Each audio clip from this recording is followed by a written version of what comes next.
नमस्कार दोस्तों, स्वागत है आपके अपने YouTube चैनल राजस्थान बेरोजगार छात्र संघ में। आज इस वीडियो में जानेंगे सरकार के प्रस्तावित स्थानांतरण दिशा निर्देशों के बारे में। जी हाँ दोस्तों, प्रशासनिक सुधार एवं समन्वय विभाग ने राजकीय अधिकारियों और कर्मचारियों के स्थानांतरण संबंधी प्रस्तावित स्थानांतरण नीति और दिशा निर्देश जारी किए हैं।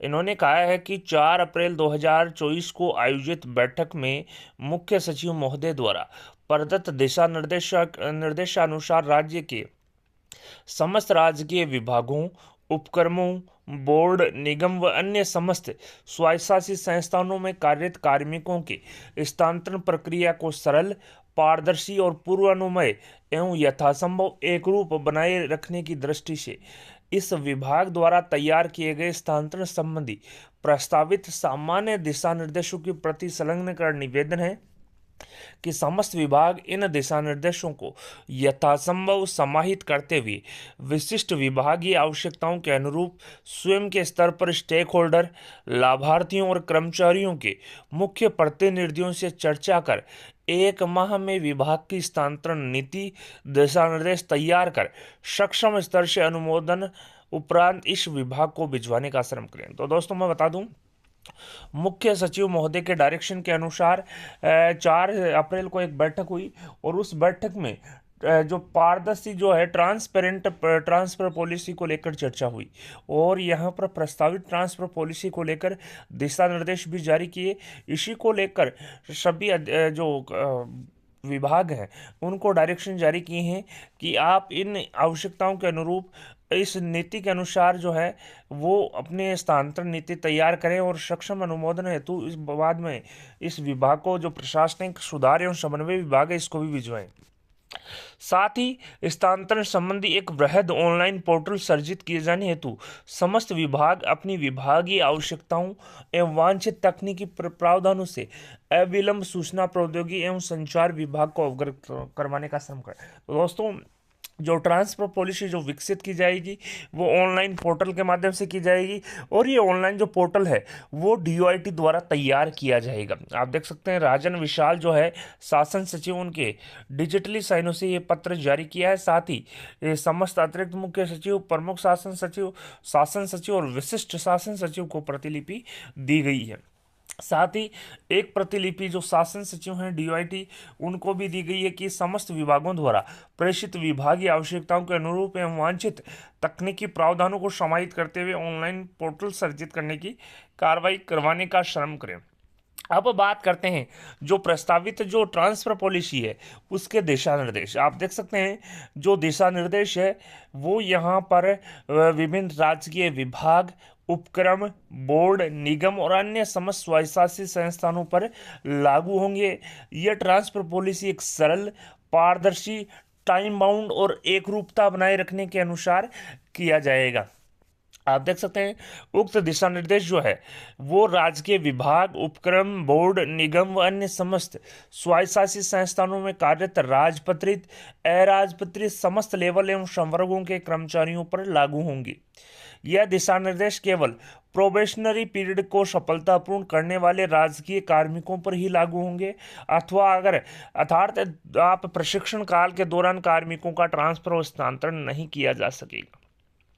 साथ ही उक्त दिशा निर्देश राज्यपाल सचिवालय, विधानसभा सचिवालय और राज्य निर्वाचन आयोग पर लागू नहीं होंगे। स्थानांतरण जो प्रक्रिया वो इस प्रकार से रहेगी, विभाग अपने विभागीय अधिकारियों और कर्मचारियों की स्थानांतरण नीति का स्टेक होल्डर और लाभार्थियों के मुख्य प्रतिनिधिगण से जो चर्चा उपरांत स्वयं के स्तर पर उक्त दिशा निर्देश को सम्मिलित करते हुए सर्जन करेगा। विभाग द्वारा सर्जित स्थानांतरण नीति सक्षम स्तर से अनुमोदन उपरांत प्रशासनिक सुधार विभाग को सहमति हेतु भिजवाई जाएगी। प्रशासनिक सुधार विभाग द्वारा माननीय मुख्यमंत्री महोदय से अनुमोदन प्राप्त किया जाना आवश्यक होगा। यानी कि जो प्रस्तावित जो ट्रांसफर पॉलिसी है सबसे पहले प्रशासनिक सुधार विभाग द्वारा तैयार जो प्रोविजन तैयार किए हैं, साथ ही विभिन्न विभागों को डायरेक्शन जारी किए हैं कि इस प्रोविजन के अनुसार आप अपनी अपनी जो ट्रांसफर पॉलिसी है वो जारी करें, अनुमोदन करवाएं। साथ ही प्रशासनिक सुधार विभाग को भिजवाएं। प्रशासनिक सुधार विभाग को ट्रांसफर पॉलिसी प्राप्त प्राप्त होने पर वह माननीय मुख्यमंत्री महोदय से भी अनुमोदन प्राप्त करेंगी। साथ ही साथ सभी विभागों द्वारा काउंसलिंग के माध्यम से ट्रांसफर किए जाने योग्य पद एवं स्थान, जिले में संभाव्य रिक्त पदों का विवरण प्रतिवर्ष 15 जनवरी तक अपनी वेबसाइट, नोटिस बोर्ड या प्रकटन और प्रकाशन किया जाएगा। यानी कि जो भी रिक्त पद होंगे प्रत्येक विभाग 15 जनवरी तक अपनी वेबसाइट पर, नोटिस बोर्ड पर ये चस्पा करेगा कि ये इस विभाग में इतने इतने पद यहाँ इस जो है कार्यालय में रिक्त चल रहे हैं। साथ ही विभागीय स्तर पर प्रशासनिक आधार पर भरे जाने वाले पदों को नोटिफाई करने की आवश्यकता नहीं है। साथ ही विभाग के स्तर पर तैयार नीति दिशा निर्देशों में राजपत्रित और अराजपत्रित कार्मिकों के भिन्न भिन्न आवश्यकताओं व महत्व को ध्यान में रखते हुए सुसंगत प्रावधान एवं नीति एवं पोर्टल में पृथक पृथक व्यवस्था होगी। यानी कि जो गजेटेड अधिकारी हैं और जो नॉन गजेटेड हैं उनके लिए अलग अलग जो प्रावधान हैं वो तैयार किए जाएंगे एक ही पोर्टल में। साथ ही आप देख सकते हैं विभाग कार्यरत कर्मचारियों की संख्या को देखते हुए कर्मचारियों की संख्या जो है कैटेगरी ए और कैटेगरी बी बनाकर तैयार कर सकता है। साथ ही जिन विभागों में 2000 से अधिक कर्मचारी कार्यरत हैं उन विभागों को ए कैटेगरी में, और जिन विभागों में 2000 से कम कार्मिक कार्यरत हैं उनको बी कैटेगरी में रखा जाएगा। प्रशासनिक सुधार विभाग द्वारा विभिन्न विभागों से सुझाव और विचार विमर्श उपरांत स्थानांतरण हेतु ये गाइडलाइन तैयार की है।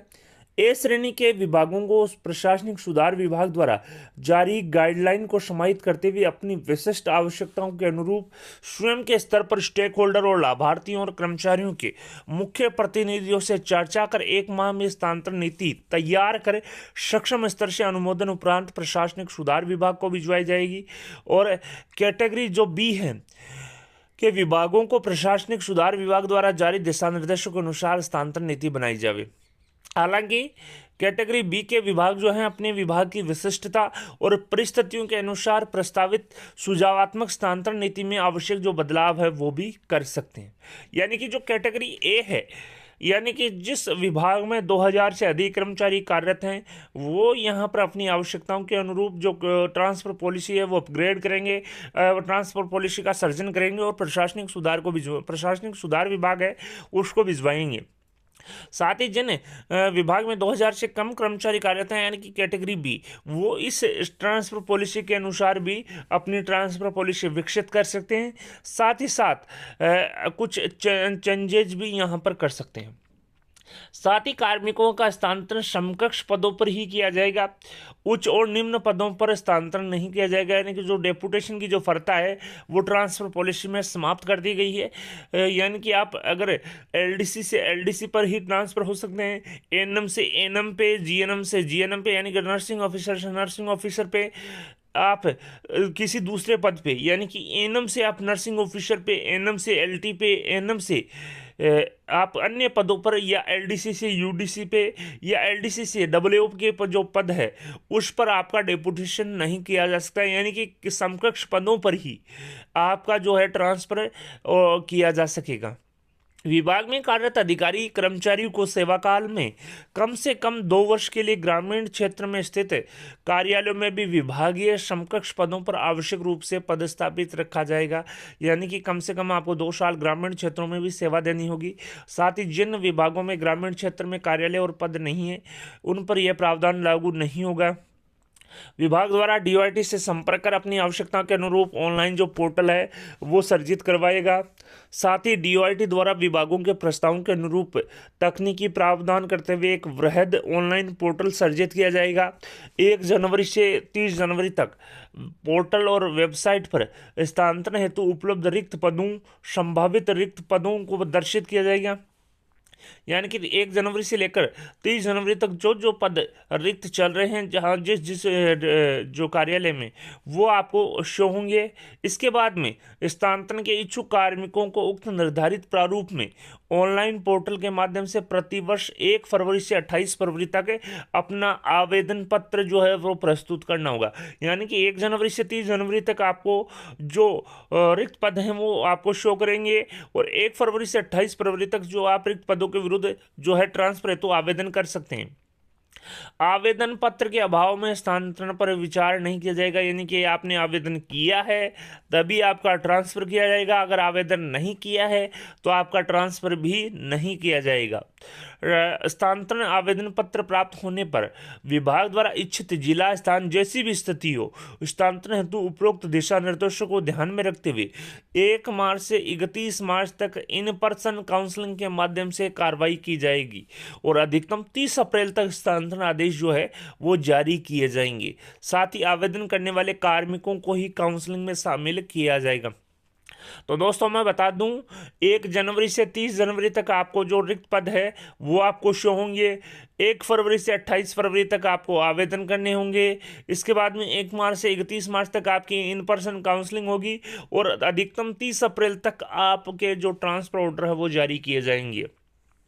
विभाग द्वारा काउंसलिंग की कार्रवाई में स्थानांतरण करने हेतु सर्वप्रथम प्राथमिकता से दिव्यांगजन, विधवा, परित्यक्ता, एकल महिला, भूतपूर्व सैनिक, उत्कृष्ट खिलाड़ी, पति पत्नी प्रकरण व असाध्य रोग से पीड़ित आवेदकों, शहीद के आश्रित सदस्य, दूरस्थ जेलों, डार्क जोन, हार्ड एरिया में नियत अवधि तक कार्यरत कार्मिकों को बुलाया जाएगा। साथ ही उसके उपरांत शेष रहे आवेदकों को काउंसलिंग में बुलाकर उनकी पारिवारिक परिस्थितियों एवं अन्य महत्वपूर्ण आधारों को ध्यान में रखते हुए गुणावगुण व विभाग के सक्षम स्तर से निर्णय लिए जाने पर स्थानांतरण किए जाएंगे।